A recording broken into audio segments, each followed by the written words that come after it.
So good afternoon. Good afternoon. So, okay, Prof, I've gone to module 4 because he was raving, but we have now come back now to module 3, the one that I was supposed to present. And the title of this module is on agripreneurship. So, agripreneurship and climate smart value chains. So, the subtitle is to build economic resilience in a changing climate. So here are the aims. The first aim, the aim is to explore innovative business models and value-added products that generate income while promoting environmental sustainability and climate resilience.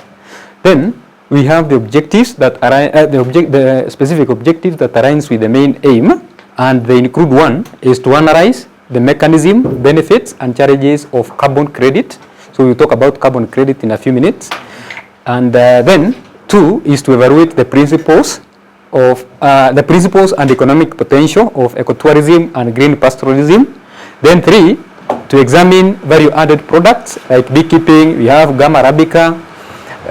Then we have the last one is introduce vertical farming. I think I'll take much more time when I come now to vertical farming, but these others I'll just peruse through. What is an agripreneurship? Agripreneurship, by definition, is an innovative pathway for farmers and pastoralists to diversify income while promoting an environmental sustainability. So by the time I will be through this first slide, I would like to play a certain video. There's a certain video that I had already pinned in my wall there of a certain graduate girl. So here we have the core idea of the agripreneurship, and here we need to combine the ecological restoration with business ventures. So you do farming. So then after farming, apart from the initial, the initial farming that the farmers used to do, you just farm and then you stock all what you used to have in the granaries, and you have to keep it maybe for three years or so. Nowadays, there is you combine this agriculture and then you make sure that you are generating some revenue, and it will be you get some other benefits from the same. So here is a triple win.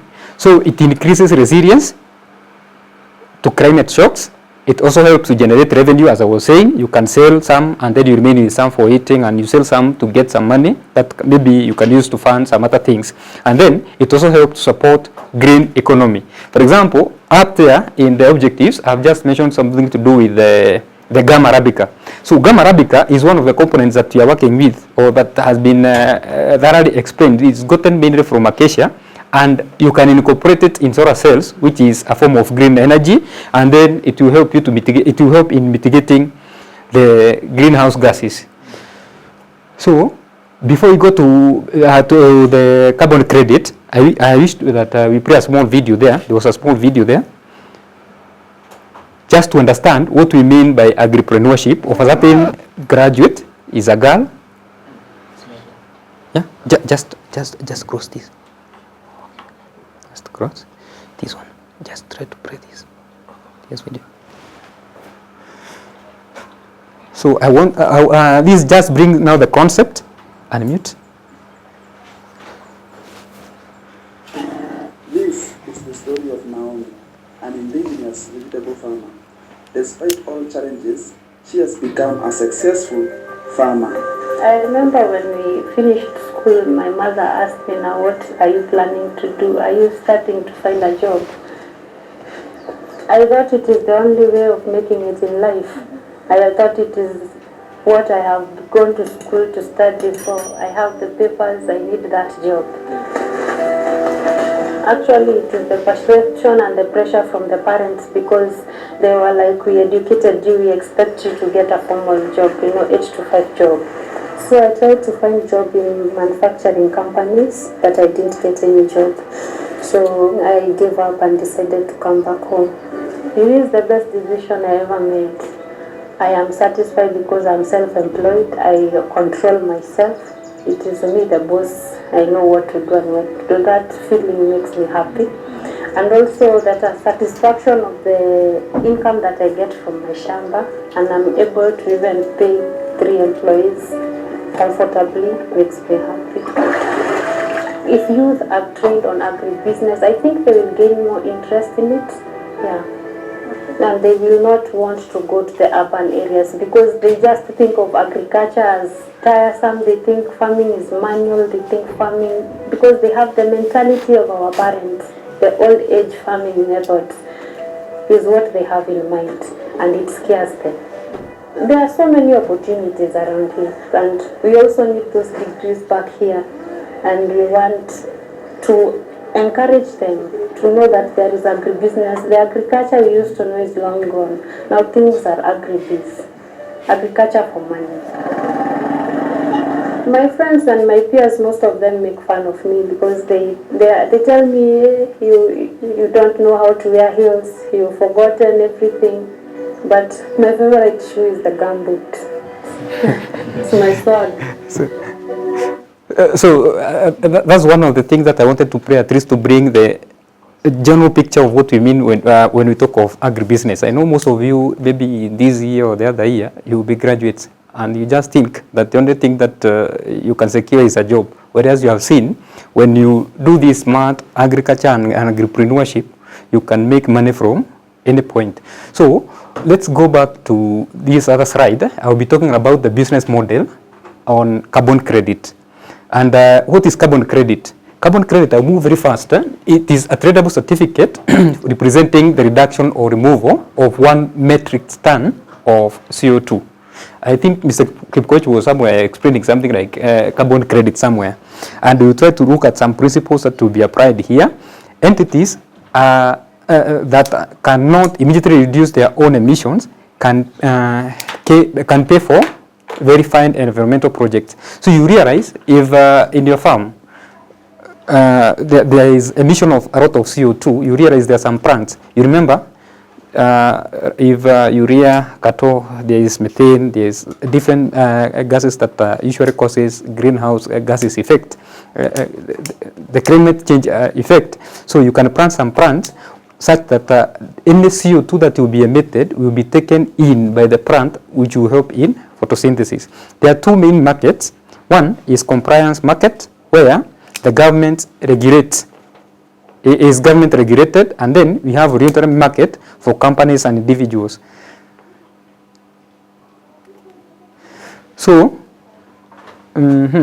this is a table that shows how carbon credit initiative generally is grouped into 3 categories. One, we have the emission reduction, we have the carbon removal, and we have the avoided emissions. So about the emission reduction, examples, you can have the wind farms, you have the energy efficiency, and the impact is to prevent the GHGs emissions, the greenhouse gases emissions. And some of greenhouse gases that we are talking about in this case are the CO2 is one of them. We have methane that are mainly produced by this cow that chews cans. Yeah. So then we have, how do we remove the carbon removal? By afforestation. We have soil carbon sequestration. Then it will help to remove the CO2 from the atmosphere. And then we have the avoided emission, whereby we use forest conservation, and it also helps to prevent CO2 release from deforestation. So this is just a continuation of the same. So here we have a table here, a figure here. In this figure, it generally it is describing the amount, various gases that are being emitted in a farm, in a piece of land. So you can see if it is cow, you are rearing cows or livestock, they will mainly emit the methane. This methane will find its own way to the environment. We also have some other things like the tractor that will be emitting some other gases that like CO2. It will go to the atmosphere, and maybe to bring that aspect of the acid rain.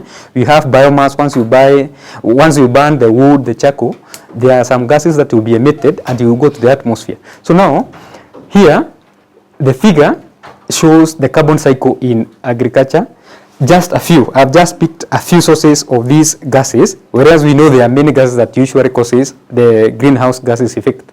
Hence, there is a need of enhancing soil carbon sequestering.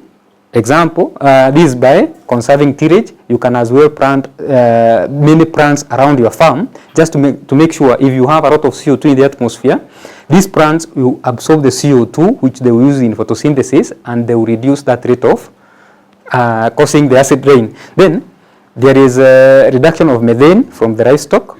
Once you burn methane, you definitely have CO2 and water. And then there will be limiting nitrous oxide, and this one can be achieved by, instead of using the petrol, that tractor, if it is using petrol or diesel, so you can change that and maybe use the one that are using electric, others are using the solars and the like. So we can proceed. So here are a few challenges and the solutions in carbon market. So this is a table 2. It will help to address the key challenges in carbon credit systems. The key challenges that we face are the greenwashing, whereby there will be exaggerated environmental claims. We have carbon storage being reversed. We also have some credit claimed by multiple parties. And then we have lack of financing for Global South projects. So here is just a table summarizing the same. So I know by the end of this we will be sending you this PowerPoint. So a business model on ecotourism. So by definition, it is responsible for travel to neutral areas that concerns the environment. It supports local communities and also involves education. So the main focus is to restore landscapes. Yeah, and then we have the contrast. Unlike conventional mass tourism, ecotourism mainly aims at environmental impacts.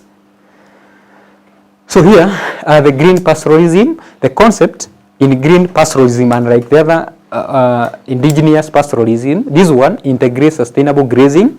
It also involves the cultural heritage and ecological restoration in tourism. We have the visitor's experience. You have to observe what we call the regenerative grazing techniques. So you can subdivide your parts into maybe, if you have a 50 by 100 acre, you subdivide it into 4, and then you partition. You make sure that on this week maybe you rear your livestock on this piece of land. Then next is B, then C, and like that. Then you have to run from the indigenous pastoral communities. You run from the indigenous. What were they doing? They were rearing maybe a very huge number or very big number of livestock in a very small piece of land, and that usually led to soil erosion and brought problem to farming. Now we also have to experience wildlife conservation in grazing areas. So example, in Masai Mara, Kenya, cultural tours and sustainable safaris. So you have to know how to control or how to conserve the environment such that you don't bring that problem of soil erosion. Proceed. So we have a case study. So this is a case study that was carried out in Costa Rica about the ecotourism. So in this case, there was achievement. The achievement achieved was transformed deforested land into ecotourism hotspot, and then it contributed to 6% of the national GDP. Then this one, you can get it from the Google. I did not remember, I forgot to put the link there, but it is there in the Google. You can get it and then you can pray to see how the land was initially and how, after now practicing ecotourism in that particular part, how it has raised the national GDP of Costa Rica. So we proceed. So here, there are 3 main pillars in climate smart agriculture, or CSA.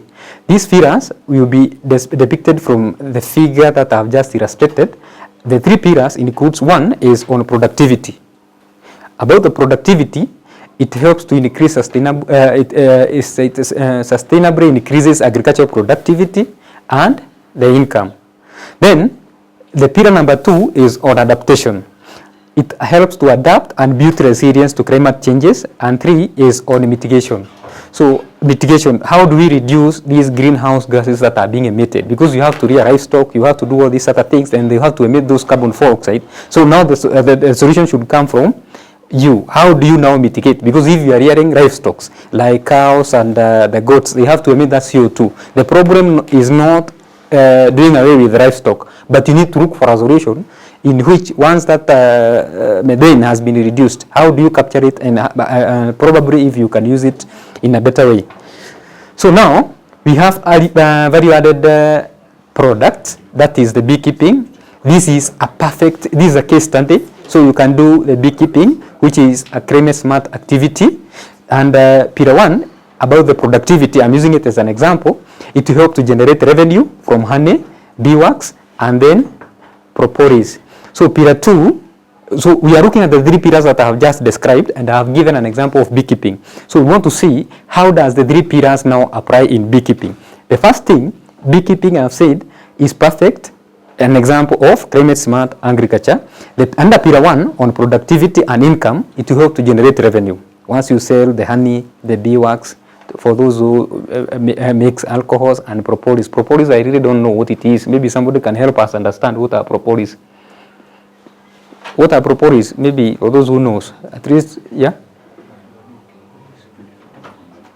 Yeah? Brian, what are propolis? Oh, you also don't know? Okay, tell us. Let's know what it is.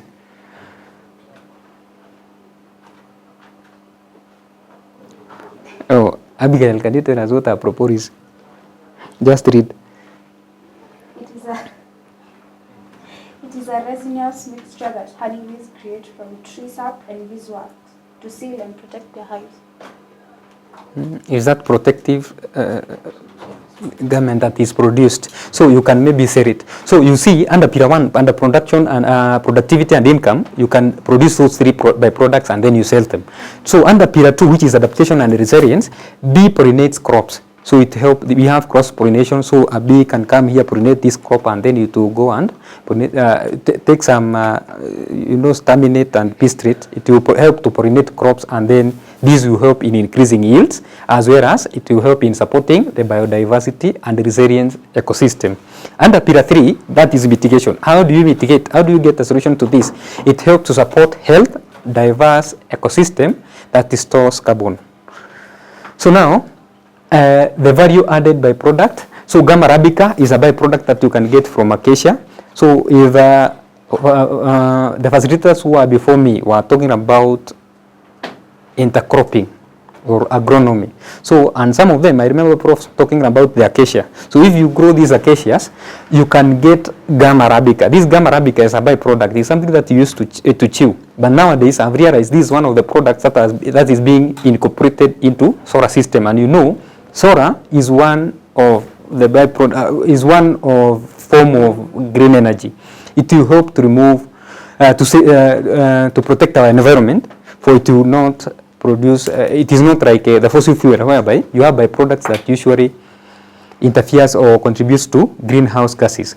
Under pillar 2, we are looking at the Gamma arabica. The source is harvested from acacia, mainly in Senegal. This usually happens in Senegal. You can Google this, it is there. You see how they usually do it. Then the pillar 1, under productivity and income, it helps to provide sustainable cash crops. So they plant these acacias in very big numbers, and then they harvest, and then they will sell. So I also realized something. I saw someone, one of the researchers, Professor Maungu, was also using Gamma arabica as a packaging material. So you have a packaging material. So he was working with a certain company that sells food products. So he used this Gamma arabica. They are not poisonous. So you just place it around the containers that are using for packaging, and then they were shipped abroad. So these are some of the things. Then pillar 2 is on adaptation and resilience, where the trees is drought resistant. So these are drought resistant, and they usually stabilizes the soil, and they also help to combat desertification. So pillar 3 is mitigation. The trees sequester carbon. They help they use the carbon that is in the atmosphere, and they reduce that carbon, and therefore they reduce the rate of the acid rain. Proceed. So here is a challenge. This is a challenge on land degradation. The figure illustrates land degradation challenge. The title is viscous cycles of land degradation. So we have salination, we have raw soil moisture, we have nutrient deficiency. These are soil with all these problems. Then we have raw soil, organic carbon, we have soil erosion. All these are problems that you can find in non-productive soils. Then explanation, this figure shows high solar radiation with, it is just explaining that this soil with a lot of problems. Hence, the yields that you expect from this kind of soil will be minimal. So now, the science of carbon sequestration. So carbon sequestration is in an agronomy system. So the process, the trees helps to absorb. You plant, okay, if in your farm, you can plant several trees around. Apart from being part of the agronomy, they also help to absorb the carbon dioxide. You are rearing livestock. These livestock that you are rearing here, you emit carbon, the methane. You have maybe to use some other tractors. Others have something that you use to chop the forage and the like. It uses petrol. So the carbon dioxide that will be used will be absorbed by the plants that you have planted around, and they will hinder it getting to the atmosphere, causing us a drain. Then carbon is stored above the ground and below the ground biomass. So let's go to the next. So innovation. So we want to look at something. This is what I really wanted to talk about the vertical farming. So you see nowadays, population is increasing. The number of people, the population is increasing, whereas the land is becoming minimal. So we need to maximize. Someone was asking, someone might ask, how do we now increase this? How do we do this agripreneurship, and the pieces of land are becoming smaller day in, day out? So here we have an innovation on vertical farming. You look at it, we have a diagram here. This is where, and by definition, vertical farming is where you do the cultivation vertically in stocked layers within a controlled environment. Yeah, it can be a warehouse, it can be a greenhouse, and you need to be creative. You can as well on top, instead of using, like now, instead of using things like greenhouse, you use polythene paper on top. Yeah, you can use solar on top, and then you create something you call the microclimate just below there. It will act as a greenhouse, and then you plant your crops just below there. Then the concept is to maximize the efficiency and minimize resource consumption. And the idea is on urban setting. You see now, initially, people used to have very big pieces of land. And nowadays you realize maybe you have 2 pieces of land, or have an acre of land, and you are 5 of you. So if you subdivide, you find some people don't even have somewhere to build their houses. So let's continue. So we have a figure here. Yeah. Yeah. So yeah, this is an example of what we are talking about, a vertical farming. A vertical farming, you can see, you build a very small structure that is compacted, and then you put several layers whereby you grow your crops. I have also seen it. It was also being practiced around this particular area, whereby you get tires, the vehicle tires of different sizes, and then you place one just below there, and then around there you can grow onions, a smaller one on top, you can grow vegetables like that. I know you have seen them. So this is one of the examples. You see, it has several advantages. For it to help you increase, it will have something we call, it will increase the income, and then it will have taken very small piece of land, and then it will help this problem of soil erosion and soil conservation will be minimized. Again, if you are very creative enough, I have seen some people just on top there, you do your watering. If it is on a dry season, you water at the top. The water will go down, it will wet the soil on top, then it will go down, it will come back to a certain reservoir just down there, and then you can recycle that water several other times. And then on top, you can cover using, maybe you can introduce what we call the solar panels. Yeah, you can harvest energy instead of using this very expensive electricity. You can use sun, which you cannot deplete, and then you harvest that. So this is an example. And then I wanted to give an example. I visited somewhere. I also found a certain friend of mine. He had the piece of land was too small, and he had to build using these offcuts. He built a stall house. Just on top was where he was residing. Just below that, he was rearing some few pigs in Kiambu. That's what they are doing. If you come from there, you can witness that. So there are some pigs on top. So once you feed your pigs, whatever they eat, they will go and meet chicken just below there. Yeah. So the chicken will eat, and their debris then will go down, and they will meet a fish pond where you have fish. So it will feed on that. Then whatever you use as water, it will go to a reservoir, you clean it, and then it will start the same process.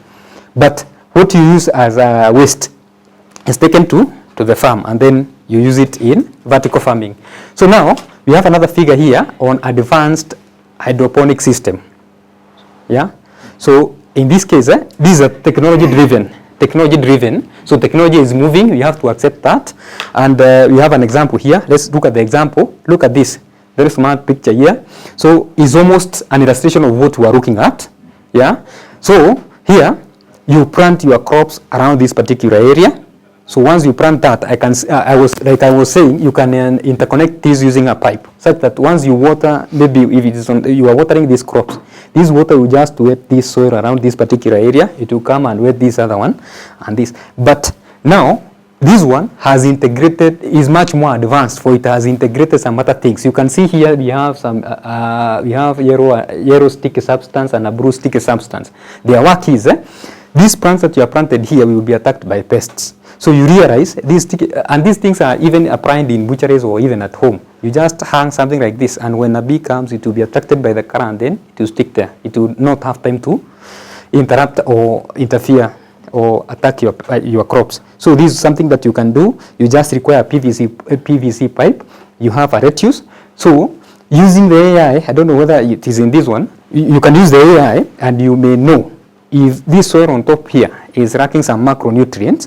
You can get those macronutrients or micronutrients, you dissolve it into this nutrient, and then you pour from the top. It will just go around and provide all those nutrients to your crops. You can see it has taken a very small piece of land, but it can be of very great help. Yeah. So advantages of vertical farming, this is something that we can practice even in urban centers. So one is resource efficiency. You can see what we are using there. It does not require very big pieces of land, and it uses over 95% less land, which is true. So if you have 50 by 100 piece of land, you can see that it is small. But if you try these methods, you know that that piece of land is big. You have water, it uses 95% water less. So because that water, you can recycle it as many times as you wish. Then we have reduced chemicals. You see now we have introduced some sticky substances to capture the insects. So you don't have again to go to agrochemistry and then buy those chemicals and you spray. So whatever you will be taking is chemical free. Then we have okay. So we have another figure here that depicts a high-tech aquaponics. I need to understand what is an aquaponic, hydroponic, the difference between hydroponic and aquaponics.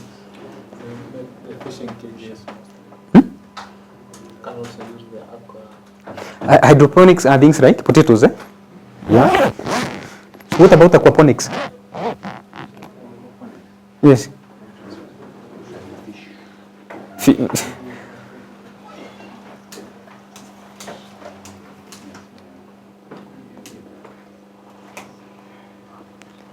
Someone is Googling, but he doesn't want to mention anything. Brian, have you got it? So Abigail, tell us, I can see you are reading something, so that we move. Okay, it's an integrated fish and plant production technology. It consists of the two subsystems, aquaculture and hydroponics. The underlying principle is to utilize water to produce two crops rather than one and two partition and share the nutrients between the fish and plants. So is an integration, is much more an integration of fish and crop growing. So here we have that. So we have a very good example here. I'll use this example to explain. Just like what Prof was trying to explain, nowadays things have gone digital. So here, using Internet of Things and artificial intelligence, remember we were here with some of you around 2 weeks, and we were told AI does not just mean artificial intelligence. We were told it also means something else. Analytical intelligence, is it? So we are talking about the artificial intelligence. So we can use the AI to monitor whatever you are doing. So in this piece of land, this is your piece of land. So you can see you have your plants. So what happens if this is your soil and you plant your crops? You have to have these small sensors here. So once you have these sensors here, these red sensors, then you can see we have others to measure the soil moisture and the pH. Then after that, these ones we automatically detect, because the information that they will detect if there is any depletion of these nutrients, the pH or the moisture, they will send that information using the 4G and 5G internet to the ground, either a laptop or your phone. So here, this is where the world is moving. So this is where we are moving. So you require a very small piece of land, and then you integrate these things. Sesame, we have Sesame here in Egerton University. It's good to mention because Egerton is one of the biggest agricultural institutions that we have. There is some gentlemen that are using a gadget. There's that program, in Kenya they have a gadget. So if your crops are attacked by some pests, they will just come, they will take a photo, and then they will go. So using that app, it will tell you the kind of insects that had attacked that crop. It will give you what you need to do and where you can get those things. So such things is where the world is moving. So, yes. So we also have challenges in vertical farming. It is not easy. So long as we are saying that it requires some it is more space and the like, and you can make money from it, then you have to incur some cost. The high initial investment cost, yeah, because you have to use the red lighting, you have those systems of hydroponic, those sensors. Some of them are even buried under the soil. If you are planting a crop maybe for 2 or 3 months, you have to bury some sensors under the soil so that you'll be able to control and know how these things are being, your crops are behaving. You can as well, you see the type of irrigation Prof was showing here on centric irrigation. So at times, if you are farming a very big piece of land, so you realize maybe at the center, the crops at the center lack some nutrients. So you need to integrate such kind of technology so that it will be able to tell you that around that particular place, there is depletion of water, the crops are wilting, they are dry, and then you just, if it is nutrient, you just apply nutrient at just that specific piece of land. Then we have energy consumption. Lighting can be energy intensive. Then limited crop varieties. The crops that can be grown in this piece of land. You can't grow maize here. You have seen how the vertical things are. You can't grow maize. So unless maybe you do potatoes, you do spinach, you do such things. Then it's also technical resilience. You know, in the village, if you try to go and introduce these kind of things, you have to do a lot of training to the people who are around that particular area, and then you have to convince them and make them understand the future of vertical farming. So on technological innovation, it is a technological innovation whereby more energy efficient trends are required, and 2, AI and machine learning for real-time optimizations are also needed. So integration of smart cities. So we have smart cities. But then we have smart cities in Africa. I don't know why they are called smart cities, and I don't think Zambia is one of them. I think we have others. You can Google and you will be able to see them, and you see where they are referred to as smart cities. Then smart cities. So beyond Earth, the research of space exploration and colonization, that is by NASA. Okay. So you have now again to do the assessment of farm resilience plan. So your task is to design a resilience plan for your farm. So this is a task, is an assessment that you're supposed to carry out. If you have to do a farm resilience plan, your task is to design a resilience plan for your farm. And these are some of the things that you need to do. About the deliverables, you have to integrate 2 climate smart agriculture techniques, like the weed breaks and the rotational grazing. So you have to design. You design and then you decide what do you want to. You decide what you want to integrate. For example, you can integrate the weed breaks and rotational grazing. But time can't allow us to do this because this is something that you need to do and then you monitor over time. Then you have proposal 1 on agripreneurship activity, e.g. moringa leaf powder production and beekeeping. So we can try. If like now, Egerton is an agriculture. For those who are in agriculture, you can do this as your project. So you go request for a piece of land and then you try the beekeeping. And then you keep on monitoring. You see whether you'll be able to get those products that we are talking about. We have examples and mission. So you plant about 150 acacia totolis as weed breakers, and then you establish that folder. So this is an activity that you can carry out. So you share these notes. So if you have those pieces of land even at your home, you can go and try to practice some of these things, and then you can report to us and tell us whether they are working. So then we have peer review session. So peer review session, you have to, maybe once you do that activity, you have to present to people and tell them, I tried beekeeping and I managed to get this and this, I sold it, I started maybe with this, and the cost implication and the like. Then you have to present the activity. You present your farm resilience plans in small groups. So you start by presenting to small groups. Either you can start with ladies, they have those groups, you go and present your work there and make it known. Then you can go to those people who are at the villages. You can maybe call very small groups, and then you make them know that you have such kind of a project and it is working. Then you have to provide the feedback. Feedback is very crucial. Once you do that and you have started such kind of a project, you need to give feedback to members. Let them gauge and value your work. Is it profitable? Is it good? Not you telling them that it is profitable. So we go. So adaptation tips for your plan. This one I will not dwell much on it. You need to prioritize on drought tolerant species if you are on arid and semi-arid areas, and some of the species you mentioned them. We have the desert date and we have the Dobera grabra. We have to foster partnership. I think like what is happening here is partnership between Norwegian and all these countries that you can see here, this partnership. They are trying to tell people that agripreneurship can be done and it is effective. Then you need to think local. That's another one. Then on conclusion and the way forward, we need to move from landscape principles to practical techniques and now to a profitable business model.